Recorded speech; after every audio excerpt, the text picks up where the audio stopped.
দিল্লিকে হেলাতে গেছিলেন, মেসি কাণ্ডে এমন হেলা হেলিয়েছেন, গাড়ি ঘুরিয়ে নিয়ে পালিয়ে গেছেন বাড়িতে। 15 বছরে প্রথমবার কয়াকারে পা, গাড়ি ঘুরিয়ে মার ছুট। এ দৃশ্য আপনারা দেখেননি তো ভগবানের মার, এ মার চলতে থাকবে। 100 দিনের প্রকল্প থেকে গান্ধীর নাম বাদ। আরে রাম তো একটি মহাকাব্যের চরিত্র। কে বাদ দিয়েছে? বাপু কাকে বলা হয়? বাপু কাকে বলা হয়? এইসব মিথ্যা কথা, ঢপবাজি। আপনি অ্যাম্বুলেন্সগুলো ছবি লাগিয়েছেন, 60% টাকা তো নরেন্দ্র মোদীজির, ভারত সরকারের জাতীয় যে স্বাস্থ্য মিশনের টাকা আপনি অ্যাম্বুলেন্সগুলোতে লাগিয়ে দিয়েছেন নিজের ছবি। আপনি পারেন করতে?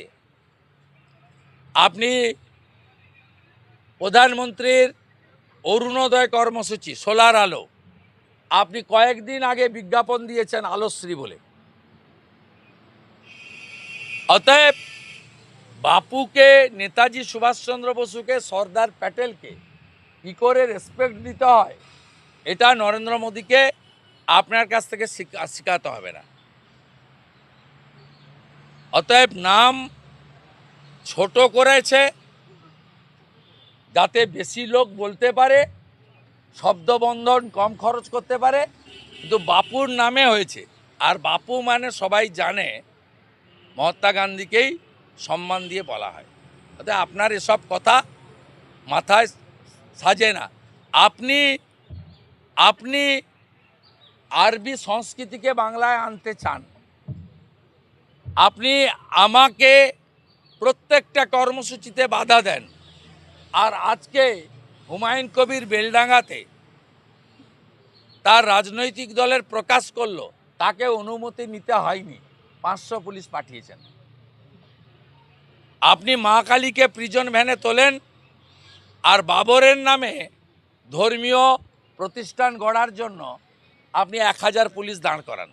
আপনার মুখ থেকে সব কথা মানায় না। দীপু দাস, বাংলাদেশের এক হিন্দু যুবক, মিথ্যা প্রচার করে জ্যান্ত পুড়িয়ে দিয়েছে। মুখ্যমন্ত্রীর মুখ থেকে কোনো বক্তব্য নেই কেন? দীপু তো বাঙালি, দীপু তো গুজরাটি নয়, বিহারি নয়।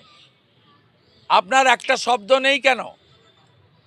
আপনি এখানে 50 মিনিট না 1 ঘন্টা মাঝে 20 মিনিট মাইক গণ্ডগোল হয়েছিল, সেটাও ষড়যন্ত্র। কখনো বলছেন ষড়যন্ত্র, আর কখনো বলছেন পুলিশ দেখে নেবে। সেখানে তো আপনি একবারও দীপু দাসের মর্মান্তিক ঘটনা নিয়ে মুখ খোলেননি।